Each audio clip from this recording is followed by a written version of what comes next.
las clases pasadas o los videos anteriores pudimos hablar un poquito de la definición, los objetivos, la clasificación, las características de los atributos, es decir, de si son atributos comunicables o atributos incomunicables.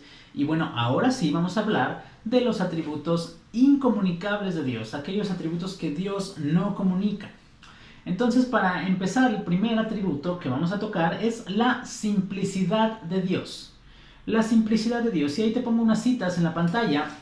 Es Mateo 10.1, Salmo 139.7, Salmo 143.10, Job 33.4 y Juan 4.24. Estas son algunas citas que hablan acerca de este atributo de Dios, de la simplicidad de Dios. Y bueno, ¿qué es la simplicidad de Dios? Porque normalmente como cristianos, dentro de un lenguaje cristianoide, dentro de nuestra iglesia, al hablar de los atributos de Dios, normalmente decimos, bueno, la omnisciencia, la omnipotencia, la soberanía de Dios, que Dios es eterno, todos estos. Sin embargo, no sé si hayas escuchado la simplicidad de Dios. Y esto es muy interesante y también es un atributo por el cual quiero comenzar. Ahora, para poder explicarlo, y para poder explicar este versículo que vamos a tomar como referencia el Salmo 139.7, voy a dar la primera premisa. Y la premisa es la siguiente. Dios no tiene composición ni mezcla. Él es simple e indivisible. Dice el Salmo 139.7, y ahí te pongo la premisa, y escucha el Salmo. Dice, ¿a dónde me iré de tu espíritu? ¿Y a dónde huiré de tu presencia? Generalmente, cuando hablamos o cuando tocamos este salmo, el salmista está queriendo explicar que no importa si él se va hasta lo más profundo, o si él sube hasta lo más alto, o si él se esconde, o si él apaga la luz, o si él se mete abajo de la cama, no importa a dónde vaya, lo que el salmista quiere decir, hasta donde yo esté, ahí vas a estar tú. Incluso dice, ahí me guiará tu mano, ¿verdad? Entonces, podemos decir, bueno, este versículo, como los otros versículos que están en este capítulo, están hablando pues de la omnipresencia de Dios. Sí está hablando de la omnipresencia de Dios, pero también nos está hablando de la simplicidad de Dios. Y tal vez hayas escuchado la simplicidad de Dios con otra frase. Y la frase es la siguiente: Dios es espíritu. Y aquí se aclara un poquito nuestro panorama. Decimos, ok, Dios es espíritu. Esto sí lo había escuchado. Bueno, el término teológico es que Dios es simple y no tiene ni consistencia ni mezcla y no se puede dividir. La simplicidad de Dios. Este es el término correcto para poder decir, bueno, Dios es espíritu. Ok, entonces analicemos la primera parte de la premisa de este atributo que dice Dios no tiene composición ni mezcla. Y para poder explicar esto, tomemos como referencia el cuerpo humano. Nuestro cuerpo está conformado de órganos: corazón, páncreas, hígado, vesícula, vaso, muchos órganos. Estos órganos están conformados por células. Estas células están conformadas por átomos. Ahora, todos estos son conformados, o más bien todos estos pueden ser descritos a través de una tabla periódica con 118 elementos químicos, a través del oxígeno, del carbono, del calcio, del fósforo, y nuestro cuerpo tiene todas estas características, todos estos compuestos químicos. Y la premisa de Dios dice que Dios no tiene composición ni mezcla, es decir, que Dios es uno. Dios, la esencia de Dios no puede dividirse, no puede describirse con un concepto humano. ¿Por qué? Porque mi concepto, mi capacidad mental es imposible que alcance a describir o encajonar o describir a este Dios, a nuestro Dios. Todo lo que son todos los descubrimientos humanos, el átomo, los electrones, los protones, los neutrones, las células, los elementos químicos, la materia, el tiempo, el espacio, todo esto son conceptos humanos. Y no puedo hablar de Dios o explicar la esencia de lo que Dios es a través de una tabla periódica, a través de todo un concepto humano que el ser humano ha descubierto y que Dios ha revelado para ellos. Entonces, necesitamos fe para poder entender esto. Pero también dice Juan capítulo 24, Juan 4:24, pues Dios es espíritu, por eso todos los que le adoran deben hacerlo en espíritu y en verdad. Ahora, la esencia de Dios, escúchalo bien, la esencia de Dios debe de ser vista, hablando de la simplicidad de Dios, la esencia de Dios debe de ser vista como la más grande alabanza del ser humano. No tienes que comprender esto, porque yo no lo hago, ¿sí? Y yo te voy a fallar como maestro al explicar esto, porque al final de cuentas no puedo explicártelo completamente. Lo que puedo decirte es que el entender esto, que Dios es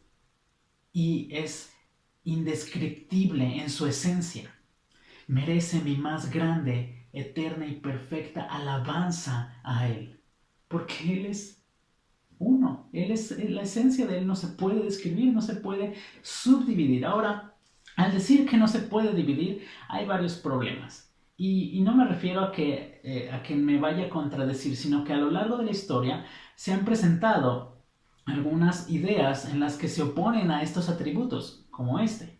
Y la idea o el problema es este. Bueno, si Dios es indivisible, ¿por qué hay Dios Padre, Dios Hijo y Dios Espíritu Santo? Y ese es el problema. Y para poder responder esto, necesitamos entender lo siguiente. Antes de presentar o responder el problema, debemos de entender que la simplicidad de Dios, o el explicar la simplicidad de Dios, debe ser considerada como un esfuerzo humano por falta de fe. Es decir, necesito fe para poder entender la simplicidad de Dios. Porque lógica, si trato de entender la simplicidad de Dios por mi lógica, o por mi intelecto propio, no voy a poder hacerlo. Entonces necesito tener fe para esto. Y bueno, para poder explicar o responder este problema es simple. No, y digo que no se opone la Trinidad a la simplicidad de Dios. ¿Por qué? Bueno, no se opone porque la simplicidad nos está hablando de la esencia de Dios.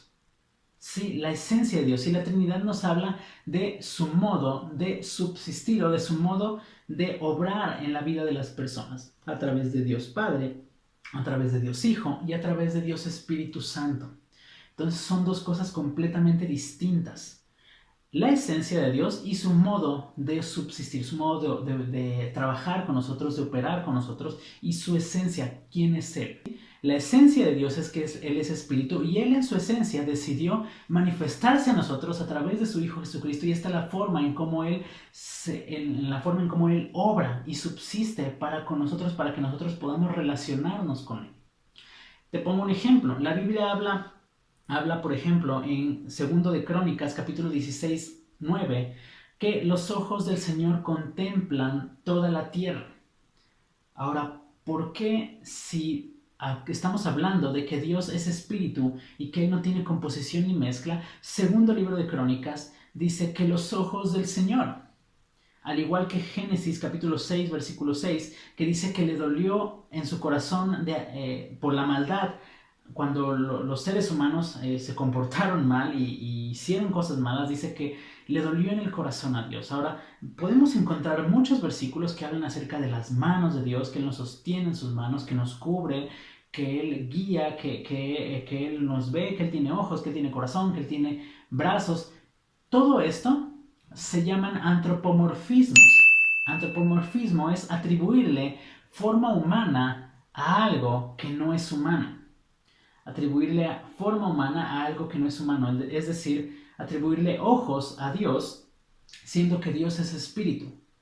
Y para poder entender, para que el ser humano pudiera comprender un poco mejor de que Dios observa todas las cosas, por eso el autor de Crónicas pone: los ojos de Jehová, del Señor, contemplan toda la tierra.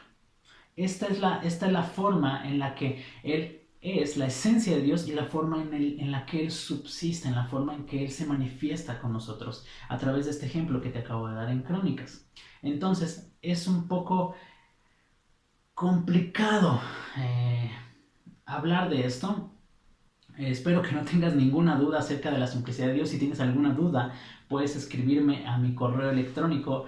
No te garantizo que te la voy a contestar, pero realmente necesitamos fe. Necesitas fe para poder entender esto, para poder creerlo y específicamente para poder alabar y dar gloria a Dios. ¿Sabes por qué? Y hago un paréntesis aquí. Porque Dios, en su esencia de espíritu, que no se puede ver, que no se puede dividir, que no se puede explicar, Él decidió encarnarse en la persona de Jesucristo por amor a nosotros y permanecer con ese cuerpo glorificado por amor a nosotros. Por eso es que digo que esto merece la más eterna, la más perfecta alabanza a Dios. ¿Por qué? Porque siendo Dios, y lo dice Filipenses, no estimó el ser igual a Dios como cosa que aferrarse, sino que se despojó a sí mismo y tomó forma de hombre, hecho semejante a los hombres, y estando en la condición de hombre, se humilló a sí mismo, por amor a ti y por amor a mí. Ahora, esto es muy interesante, que Dios, en su esencia, siendo indivisible, no teniendo ninguna composición ni mezcla, Él decidió tomar forma humana por el amor hacia nosotros. Entonces, la simplicidad de Dios debe de verse con fe, pero también debe de verse o sirve también para poder explicar y para poder dar la más gloriosa alabanza y humillación de nosotros ante Dios. Ok, entonces esta es la simplicidad. Pasemos a la infinitud de Dios.